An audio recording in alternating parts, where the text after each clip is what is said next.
Muy buenas tardes. Qué buena oportunidad tenemos de nuevamente encontrarnos, de vernos y de poder compartir juntos, ¿no es cierto?, la palabra de Dios. Bueno, yo también quisiera agradecer a Mariano cuando empezamos a ver la posibilidad de que él viniera este año a compartir acerca de este tema tan importante que es la consejería. Él me dijo y nos pidió también a algunos que le diéramos una mano. Dijo: yo no voy a poder estar todos esos días manteniendo la fuerza y entregando todo el material. Así que nos dejó a algunos, no sé por qué, de que pudiésemos también darle alguna mano, y esperamos hacerlo de la mejor forma para que a todos nosotros nos sea de gran ayuda. Ustedes ahí supongo que tienen en sus notas, en la página, si no estoy mal, 19, que sale el corazón y sus influencias. ¿Sí? El corazón y sus influencias.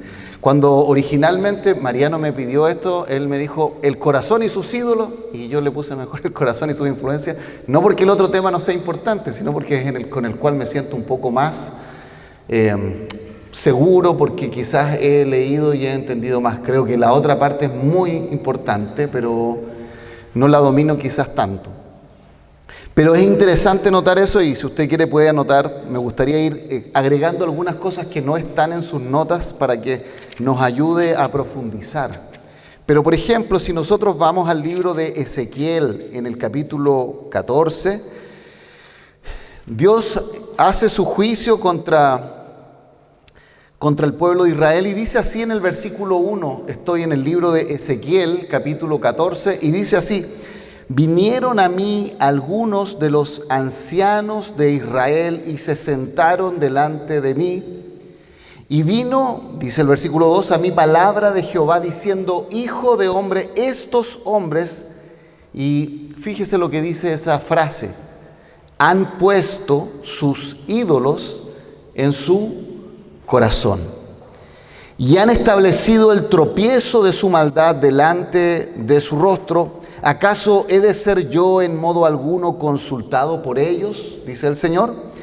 Y en el versículo 4 agrega: hábleles por tanto y diles: así ha dicho Jehová el Señor, cualquier hombre de la casa de Israel que hubiere puesto, y nuevamente, sus ídolos en su corazón, y establecido el tropiezo de su maldad delante de su rostro, y viniere al profeta, yo Jehová responderé al que viniere conforme a la multitud de sus ídolos.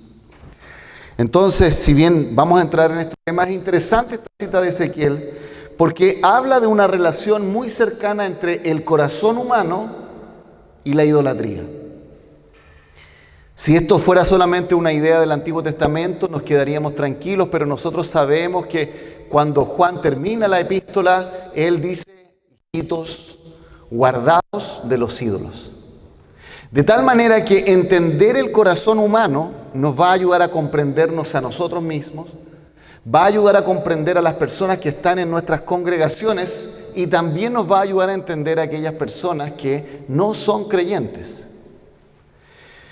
Entonces, si usted se fija, acá aparece luego una cita del Evangelio de Marcos como versículo clave, porque de adentro del corazón de los hombres salen los malos pensamientos, fornicaciones, robos, homicidios, adulterios, avaricias, maldades, engaños, sensualidad, envidia, calumnia, orgullo e insensatez. Todas estas maldades de adentro salen y contaminan al hombre. Entonces, un primer principio que podríamos mencionar acá es que desde adentro del corazón sale el pecado. Eso es lo que nos está diciendo Marcos. Pero también, de acuerdo a lo que nos dice Ezequiel 14, de los versículos 1 al 4, desde adentro del corazón nace la idolatría. Y estas dos cosas nuevamente van a tener una muy potente relación. ¿Cómo describe, dice más abajo entonces la Biblia, el mundo interno del ser humano? Y creo que esta es una pregunta muy interesante e importante para nosotros el día de hoy. ¿Qué está la Biblia hablando acerca de la naturaleza humana? Creo que es importante, antes de adentrarnos en eso, poder comprender un poco el ambiente en el cual nos movemos. Es verdad, es cierto que en cuanto a la consejería bíblica, uno quizás de los oponentes más grandes podría ser la psicología secular, pero no es la única. Un libro que habla acerca de esto se llama 10 teorías de la naturaleza humana. Lo venden en cualquier librería. En ese libro lo que trata de proponer son 10 maneras de entender lo que es el ser humano. Entre eso se habla del confucianismo, el hinduismo, las ideas del filósofo Platón, Aristóteles, algunos más modernos, Kant, Marx, Freud. ¿Qué es la naturaleza humana? 10 teorías para tratar de explicarlo. Uno de los debates filosóficos más importantes del siglo pasado fue entre dos grandes mentes. Uno se llamaba Noam Chomsky, que él decía que sí existe una naturaleza humana, contra Michel Foucault, que decía que no existe una naturaleza humana, sino que lo único que existe de alguna u otra manera son acuerdos, convenciones sociales que al final nos empaquetan, nos encapsulan en ciertas cosas. Entonces, estoy colocando el cuadro más general para que veamos la importancia de esto, porque podríamos decir que en realidad las personas con las cuales nosotros tratamos no solamente están influidos por una visión secular psicológica, sino que por una mezcla de todas estas ideas, de tal manera que nosotros en nuestra cultura vemos una competencia de ideas para contestar esta pregunta: ¿qué es el ser humano? ¿Qué es el ser humano? Y cuando vamos entonces a esto que estamos hablando nosotros, sabemos que hay algunos creyentes, cuando han estudiado la palabra de Dios, que han hecho una división de la parte interna humana, y que hay otros que la ven como todas más o menos similar, con algunos sinónimos, pero que se refiere a una parte inmaterial. Pero hay algo que todos los creyentes estamos de acuerdo: que el ser humano no es monista, es decir, que tiene solamente una naturaleza, una esencia, sino que es dualista. Tiene dos, y está compuesto por una parte material y una parte inmaterial. Y creemos y fundamentamos que si vamos a entender la naturaleza humana, porque sí creemos que hay una naturaleza humana, si vamos a entender lo que somos nosotros, tenemos que entenderlo de manera cabal, completa, la parte material y la parte inmaterial. Esa es la primera gran distinción, y seguramente que cuando hablamos con las personas, yo diría que va a ser el primer obstáculo, incluso cuando sean creyentes. Y lo menciono por esto, porque cada vez que uno abre, por ejemplo, su buscador de Google, lo más probable es que aparezcan consejos que apelan solamente a la idea de que el ser humano está hecho de materia. Por ejemplo, aparecen estos 5 consejos para mejorar tu salud. ¿Los has visto? ¿No es cierto? Cuando uno abre el Google y te hace sugerencias de cosas. O 3 maneras para mejorar tu concentración. O los, no sé, expertos de Harvard han descubierto 4 principios que pueden ayudarte a superar la infelicidad. O lo que sea. Pero todos ellos parten con una idea base. Y es esta: el ser humano está formado solo por materia. Entonces, algo que pareciera ser sencillo, que es una de las primeras clases de teología, ¿no es cierto?, que nos hablan que nosotros los seres humanos tenemos una parte material e inmaterial, en realidad eso que pareciera ser tan sencillo, de alguna manera en la práctica a veces no se ve o no se entiende, incluso en los mismos creyentes. Y bueno, ahí abajo aparecen, ustedes se dan cuenta de 3 palabras que la Biblia utiliza para hablarnos acerca de nuestra parte inmaterial. Sabemos que hay algunos creyentes que son tricótomos, otros son dicótomos, es decir, algunos separan el alma y el espíritu, otros los ven como decíamos antes, quizás ciertos matices, pero lo ven más o menos similar. Pero lo más interesante es que cuando vamos a la Biblia, la palabra más utilizada no es alma, ni tampoco es espíritu. De tal manera que en cierta forma, tanto los dicótomos como los tricótomos estaríamos equivocados, porque la palabra más importante en la Biblia para referirse a nuestra parte inmaterial es corazón. Y ya eso de alguna manera destruye un poco la manera en la cual la misma teología ha construido sus formas, digamos, de entender al ser humano. No es la única. Por ejemplo, en el Antiguo Testamento se habla de los riñones.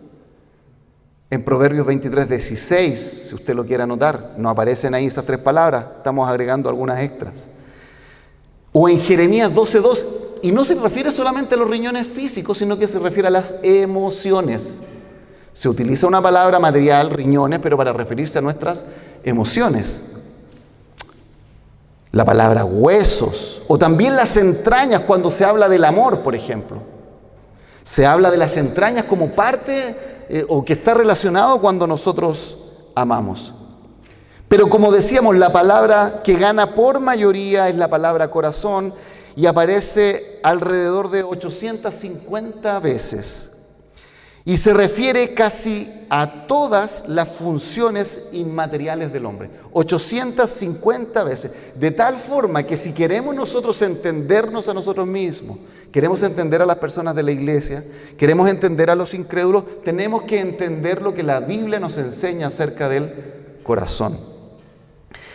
Este autor que estábamos hablando recién con el hermano Luis, Tony Segar, él es un hermano, si no recuerdo mal, es el editor de Logos en español, ¿sí? Y él publicó este libro y la verdad es que cuando lo leí me sorprendió gratamente. Muy buen libro para entender el corazón y que quizás no es tan conocido. Y lo que este hermano va a tratar de mostrarnos a través de su libro es la profundidad de este concepto del corazón. De hecho, más que hacer consejería en este libro, es lo que dice: me gustaría hacer una teología del corazón humano, entender el corazón humano en profundidad. Tony Segar. Y la ventaja que al ser latino, de alguna manera entiende mejor nuestra manera de pensar, ¿sí? Y ustedes tienen algunas palabras, yo no quiero repetir todo lo que aparece en el material. Está el alma, ahí nefesh, ¿no es cierto?, en hebreo, psuke en griego, lo mismo para espíritu, ruaj, neuma y corazón, lev o levav, y también cardía. De tal manera que este autor, Tony Segar, dice lo siguiente, que el corazón es el cofre en donde la sabiduría se almacena y desde donde todo se reparte. El corazón es de donde sale la sabiduría se almacena y desde donde se reparte. Él luego dice en otra parte: el corazón es el epicentro del hombre, la clave para comprenderlo, el enchufe que lo conecta a la corriente espiritual, la antena que lo capacita para sintonizar con el reino de Dios, el campo en donde se da la cita con su Creador. Lo vuelvo a repetir, a mí me gusta esta frase: el corazón es el epicentro del hombre, la clave para comprenderlo, el enchufe que lo conecta a la corriente espiritual, la antena que lo capacita para sintonizar con el reino de Dios, el campo en donde se da cita con su Creador. Y si usted se fija ahí en las notas que aparecen en esa primera parte, en esa primera hoja, se va a dar cuenta que en realidad esto del corazón ya los creyentes, los teólogos, los hermanos que han estudiado antes con nosotros, y ahí aparecen todas las citas, muestran estas palabras y cómo están refiriéndose a nuestra parte interna. Ahora bien, una vez que hemos entendido que el epicentro de la vida humana, que el epicentro del entender al ser humano tiene que comenzar con esta parte inmaterial, que para nosotros los creyentes es fundamental, en la página 20 nos señalan 3 funciones del corazón. 3 funciones del corazón. Esto podría clasificarse de otra manera, hermanos. Por ejemplo, el autor, y lo cito porque creo que complementa lo que aparece en sus notas. Ese es el objetivo. Él señala que quizás debería ajustarse una adicional para hablar acerca de la conciencia. Porque él señala, en el Antiguo Testamento, en el idioma hebreo, no existía una palabra específica para hablar de la conciencia, entonces también la conciencia se asigna como una función del corazón. Pero si usted se fija, conciencia sería difícil introducirlo en algo meramente cognitivo o afectivo o volitivo, porque tiene que ver con este juicio moral que hacemos respecto a los actos que nosotros hacemos o que otros hacen, ¿no es cierto? Entonces ahí tenemos que podríamos decir, son algunas de las funciones, o quizás las más importantes. El pensamiento, la función cognitiva, la afectiva o las emociones y la volitiva, que es la voluntad. Ahí aparecen unos dibujos que la idea es que nos ayuden a entenderlo.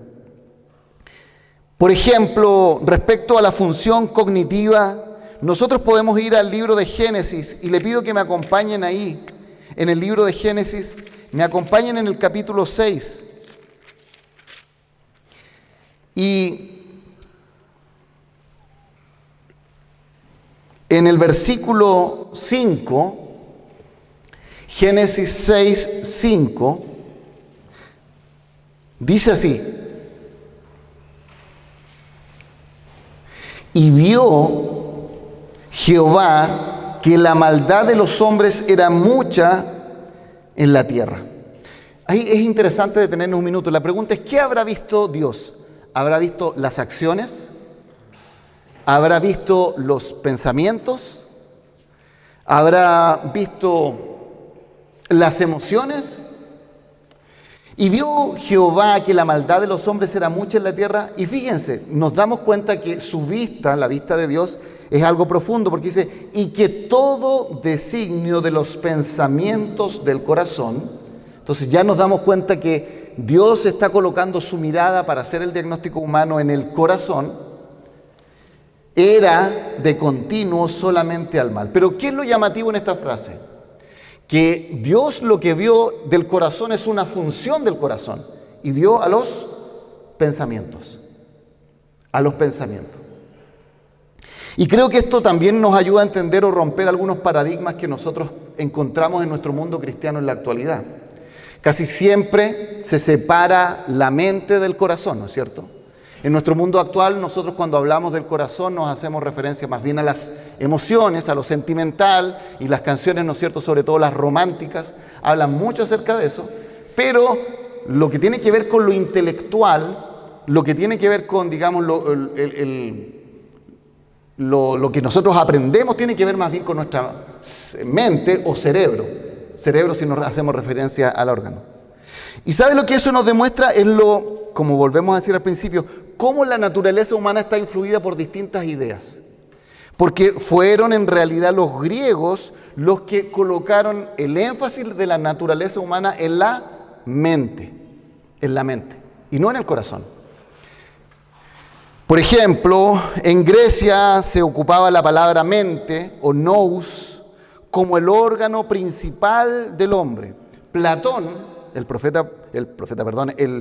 el filósofo Platón decía que el hombre estaba compuesto por apetito, espíritu y razón.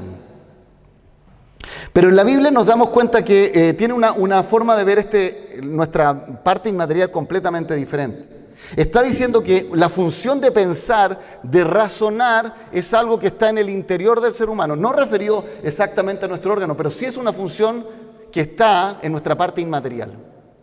Dicho de otra manera, bíblicamente hablando, nosotros no pensamos con el cerebro, sino que pensamos con el corazón.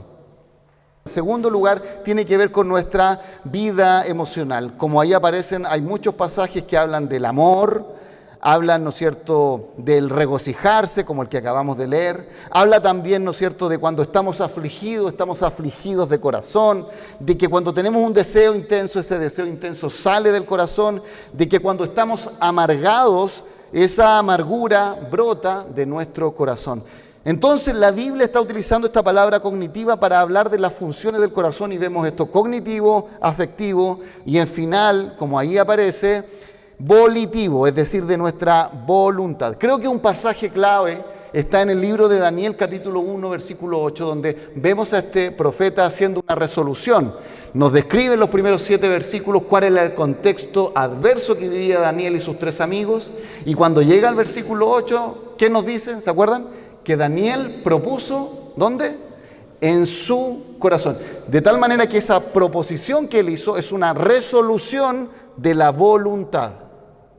Yo pienso con el corazón, siento con el corazón y tomo decisiones con el corazón.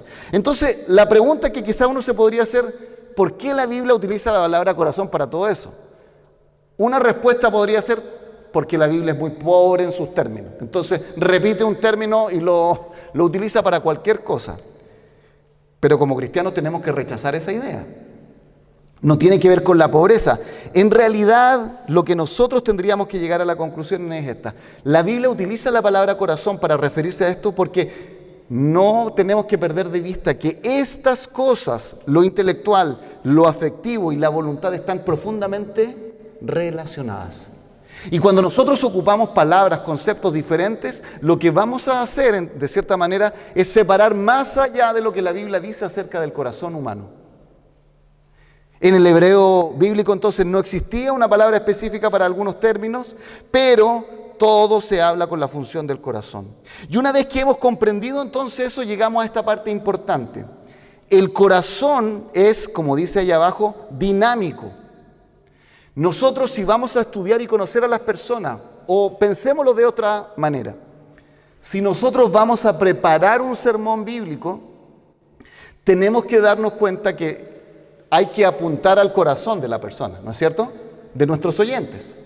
O si vamos a tener, como yo creo que Mariano ya lo ha repetido, una sesión de consejería, tenemos que apuntar al corazón del aconsejado. Y la pregunta es entonces, ¿qué significa apuntar al corazón de los oyentes en una predicación?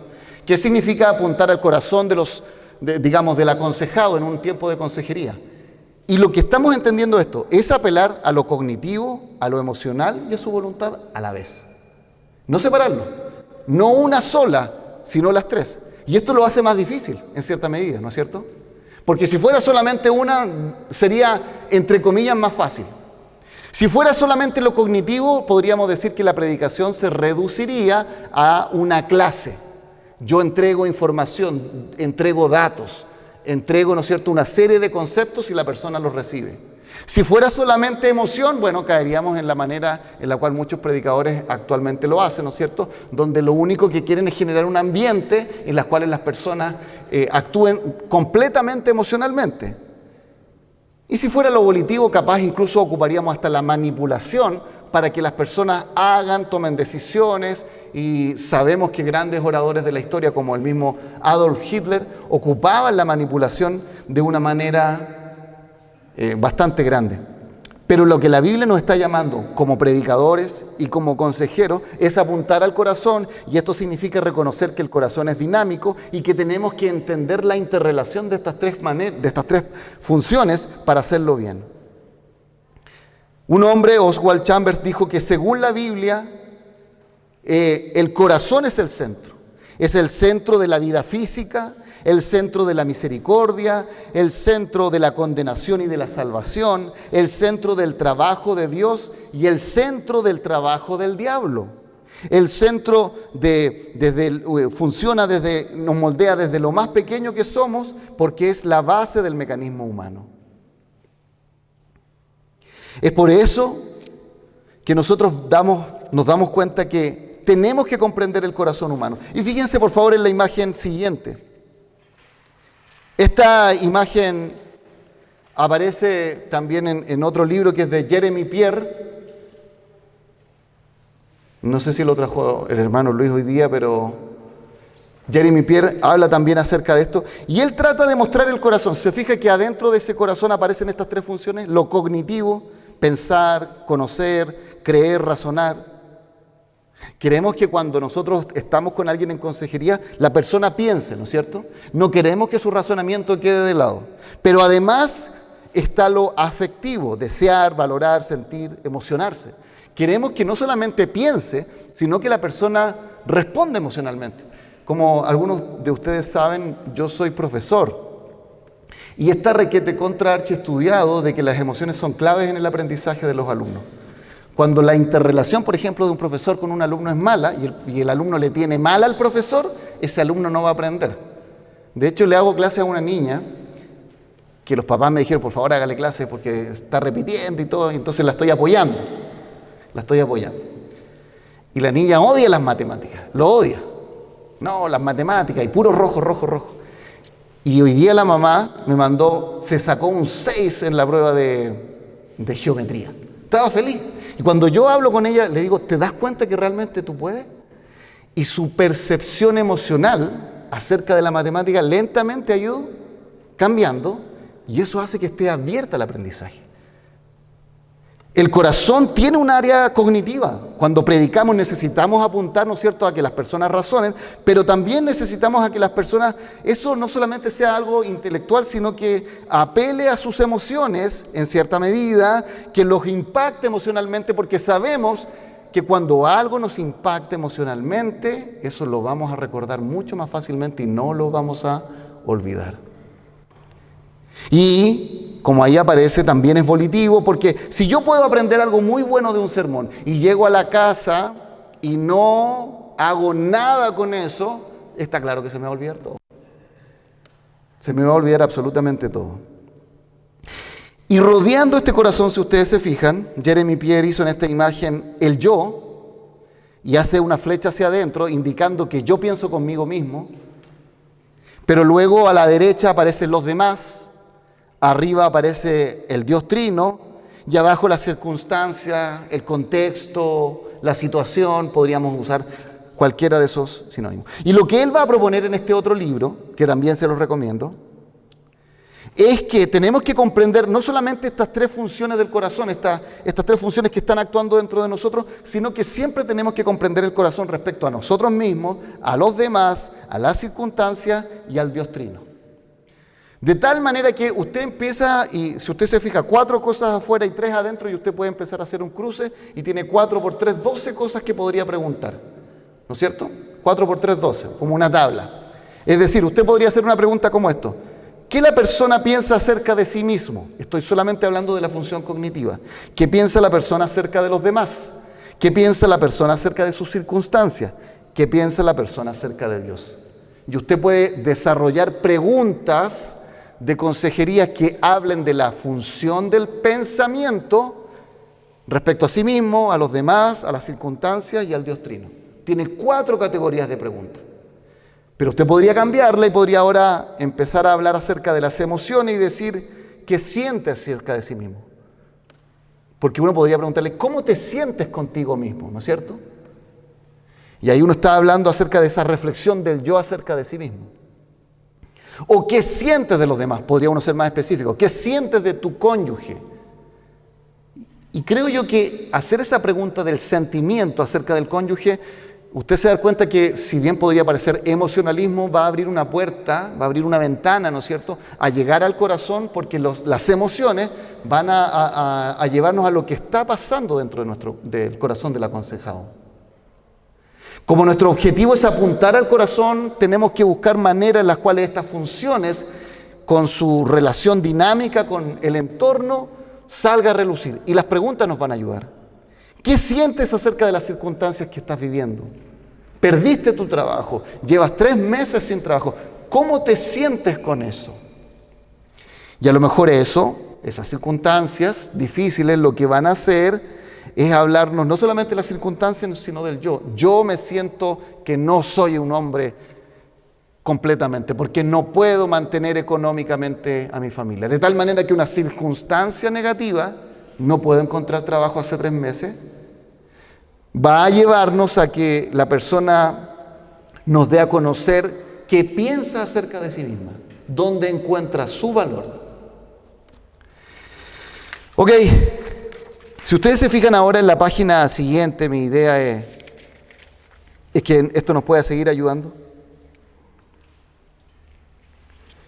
¿Por qué es importante entonces estudiar el corazón? Y ahí me gustaría leer algunas cosas.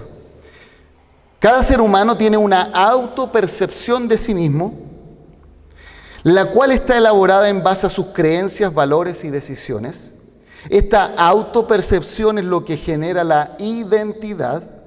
Ahora bien, los seres humanos tenemos una identidad dada por Dios y una identidad construida por nosotros. Estas dos rara vez coinciden, dice Jeremy Pierre. Lo que él está diciendo, y fíjense que lo podemos abordar de esta otra manera, hay distintas formas, por ejemplo, de definir lo que es la consejería bíblica. Yo no sé si Mariano en la mañana habrá dado una, pero en base a lo que estamos viendo y lo que dice esto, otra manera de definirla sería algo como esto.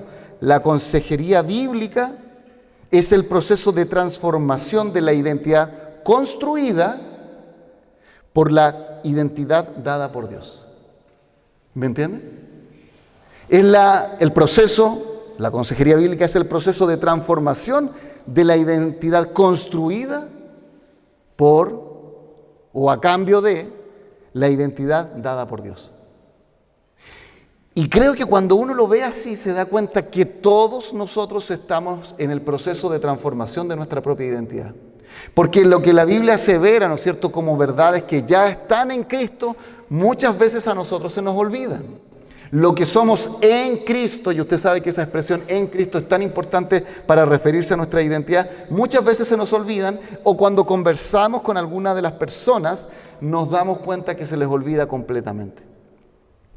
Yo me acuerdo que este año empecé a trabajar en un tiempo de consejería con un matrimonio que estaban viviendo circunstancias muy difíciles, muy complejas. Lo conversaba con Daniel mientras veníamos para acá.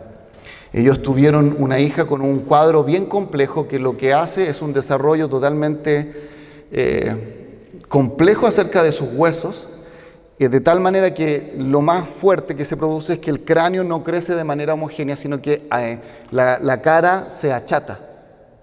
Eso hace presión sobre el cerebro, puede producir problemas, ¿no es cierto?, incluso en ese índole, pero además de eso produce problemas en el habla, produce, ¿no es cierto?, sobre todo problemas estéticos. Imagínense una niña de 13 años. No solamente eso, sino que sus extremidades tienen, los huesos estaban todos unidos de los dedos, por lo tanto hubo que separar, hubo que hacer cirugía. Y en algunos casos no solamente fue separar piel, músculos, sino que incluso romper huesos para lograr que tuviese dedos esta niña. Y este matrimonio se creó con una identidad cristiana distorsionada, porque eran creyentes desde hace tiempo, pero su identidad es que si nosotros, cuando estaban en el proceso, ¿no es cierto?, del embarazo, ambos del matrimonio, si nosotros declaramos que este bebé van a ser sanos, y usted sabe de dónde viene esa idea, van a ser sanos, lo declaro, y estuvo toda la iglesia en la cual participaban orando para que la niña fuera sana, y finalmente cuando fue dada a luz, venía con todos estos problemas. La identidad que lamentablemente construyeron en la propia iglesia, esa identidad construida no era bíblica, ¿no es cierto? Y se quebró en el parto, en el alumbramiento. De tal manera que la función, que tuvo que tomar la iglesia, algunas cosas yo y otras otros hermanos, es recuperar una identidad bíblica. ¿Qué dice la Biblia acerca de nosotros? Fíjense lo que dice ahí Jeremy Pierre. La comprensión subjetiva es la identidad construida, la imagen establecida de sí mismo que tiene el individuo, la cual está compuesta de un complejo conjunto de creencias, valores y compromisos diversos acerca de quién es y del papel que juega en el mundo. A medida que la identidad construida del individuo se ajusta más a su identidad dada, más saludable será su autoconcepción.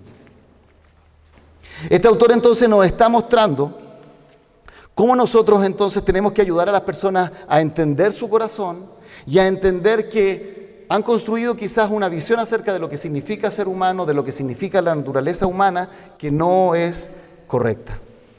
Ahí aparece en la tabla de más abajo cómo se relaciona mi identidad con las funciones internas del corazón. Y fíjense cómo esta persona puede reflexionar acerca de sí mismo. Por ejemplo, en el área cognitiva dice, lo que piensa acerca de sí mismo y del propósito de la vida se ha construido en base a lo que sé acerca de Dios, de la familia, de mis amigos, pero está fuertemente influido por lo que siento y mis experiencias de mi vida.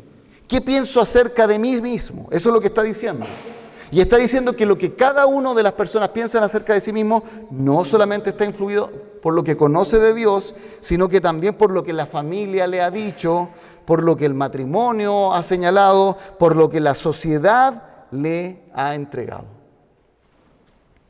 Respecto a la función afectiva, dice, mis emociones tienen un gran impacto en lo que hago.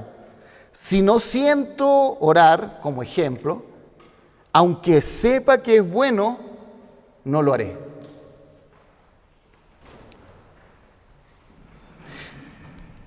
Y en la última que aparece ahí en la derecha dice, mi voluntad es influida por mis emociones y lo que sé.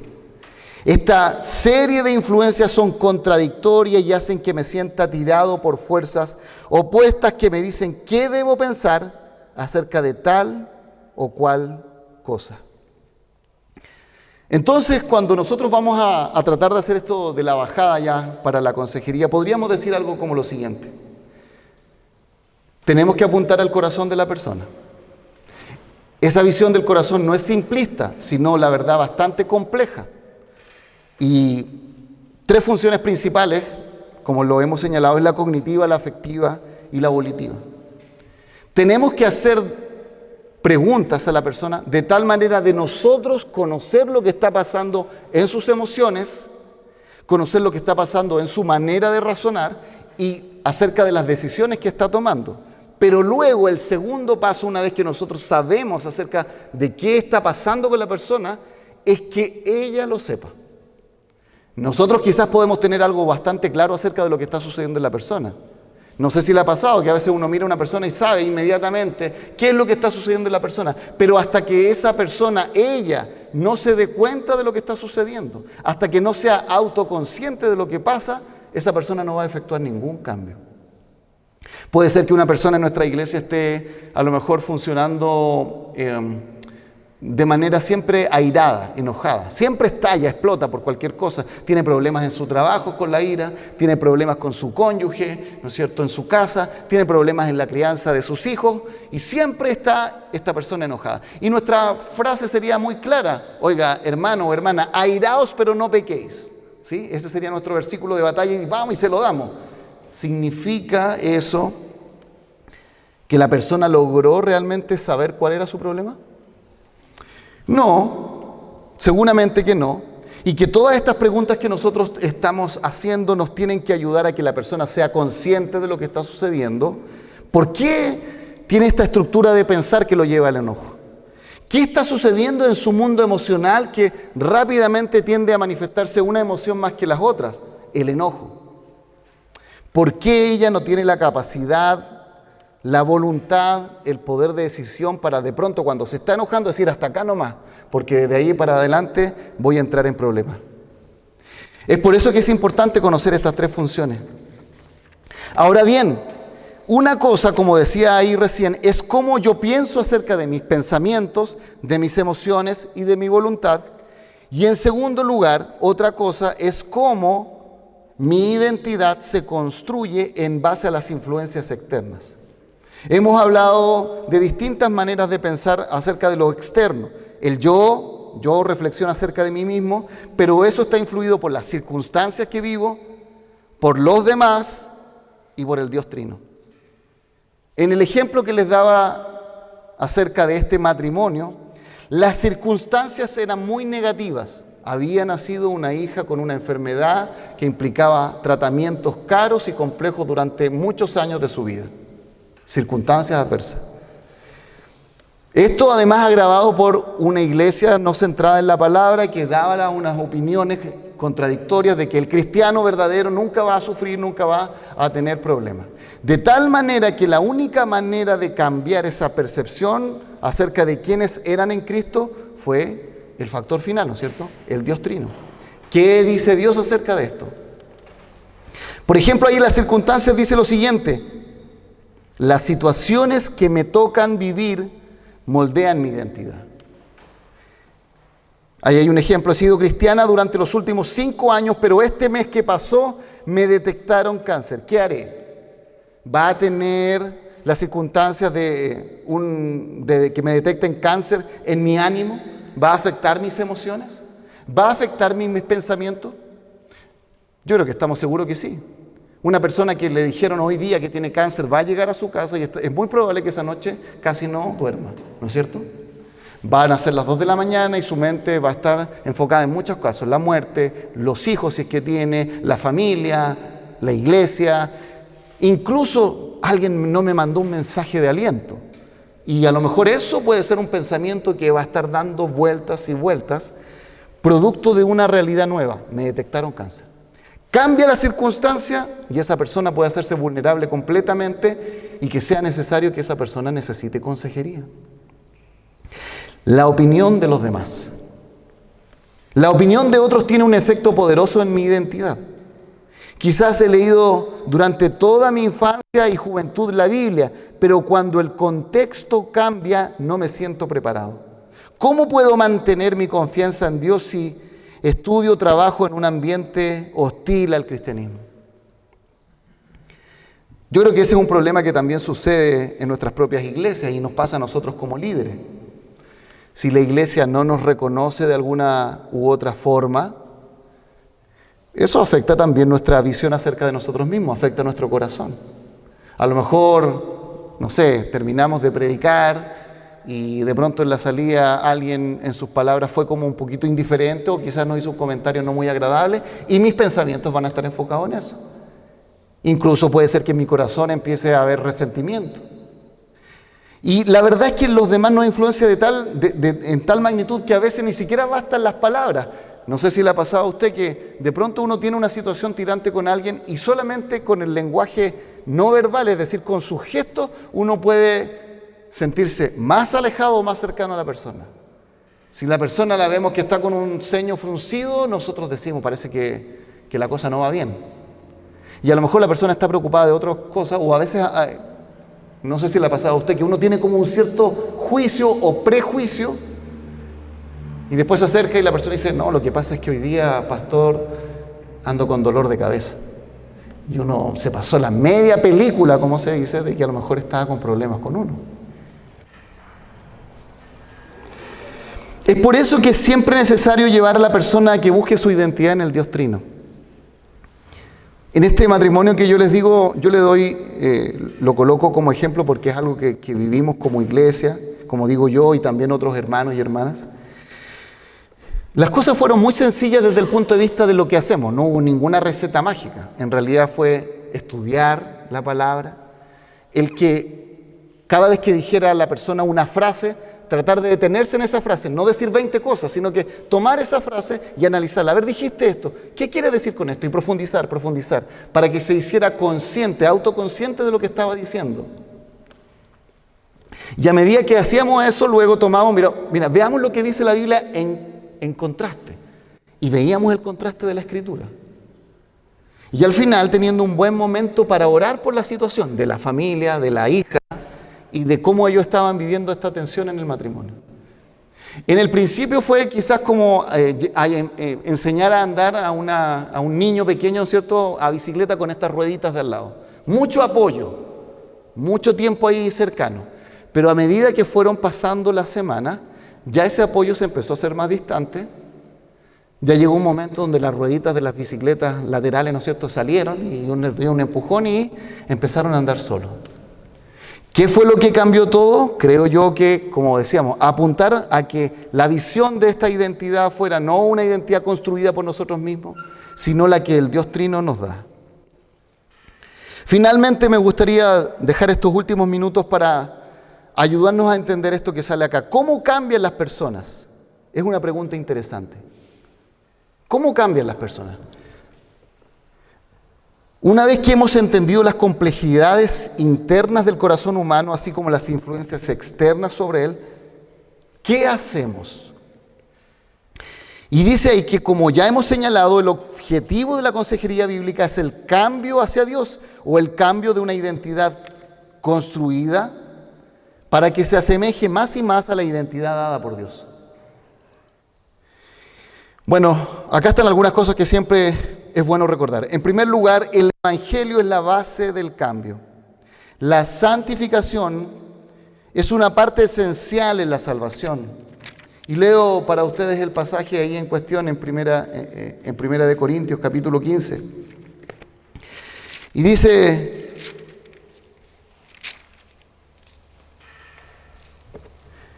porque así como en Adán todos mueren, también en Cristo todos serán vivificados. En segundo lugar, el cambio y el avanzar siempre es posible para el creyente. Segunda de Corintios capítulo 3, versículo 18, dice: por tanto, nosotros todos, mirando a cara descubierta como en un espejo la gloria del Señor, somos transformados de gloria en gloria en la misma imagen como por el Espíritu del Señor. ¿Qué es lo que quiero rescatar de este versículo? Nosotros todos, dice Pablo. Le está escribiendo a la iglesia de Corinto, sabemos todos los problemas que habían ahí, pero él lo está incluyendo a todos y está señalando que todos nosotros podemos avanzar en nuestro proceso de cambio para Dios. En tercer lugar, la palabra de Dios usada por el poder del Espíritu Santo es la principal herramienta para el cambio. Bueno, ustedes saben lo que dice ahí el pasaje de Hebreos acerca de esta espada que es la palabra de Dios. En cuarto lugar, y es lo que hemos tratado de decir en esta sesión, el corazón es el lugar donde el cambio real y duradero sucede. Es el corazón donde yo pienso, decido y escojo. A pesar de que las circunstancias ni los demás cambien, yo puedo cambiar.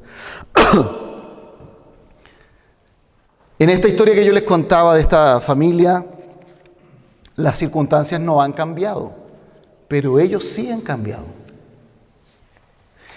Finalmente, el plan de Dios para un cambio diario práctico es despojarse, renovarse y vestirse. Ahí aparecen algunos pasajes. Déjeme hacerle algunas preguntas de reflexión para aquellos que a lo mejor ya están tratando de ayudar a otros en consejería. En primer lugar, la pregunta básica sería, ¿estamos apuntando al corazón? ¿O más bien estamos apuntando a lo que se ve, lo que es visible, ¿no es cierto? La segunda pregunta que creo que es importante que nos hagamos es, ¿estamos quizás dándole más énfasis a una función del corazón en desmedro de otras? Quizás tendemos más bien a apuntar solamente a lo intelectual. O quizás tendemos a irnos meramente a lo emotivo. O quizás solamente le damos una lista de cosas, de deberes que tiene que hacer en la semana apuntando solamente a sus acciones. Si reconocemos la complejidad entonces del corazón humano, tendríamos que tratar de nosotros ser equilibrados en la manera en la cual brindamos nuestra consejería. Y bien, hemos finalizado entonces esta sesión. Espero que esto que hemos revisado nos pueda ayudar. Volviendo entonces al inicio, la Biblia dice que estudiar el corazón es importante por dos cosas, porque de ahí es donde brota el pecado y porque desde ahí o es ahí donde se encuentran los ídolos. Vamos ahora. Señor, gracias te damos a esta hora por este tiempo que hemos tenido. Gracias, Padre, porque a pesar de nuestro cansancio, hemos podido estar acá y nos hemos podido reunir para aprender. Ayúdanos, Señor, a seguir haciéndolo y pedimos que tu gracia sea con nosotros en el nombre de Jesús. Amén.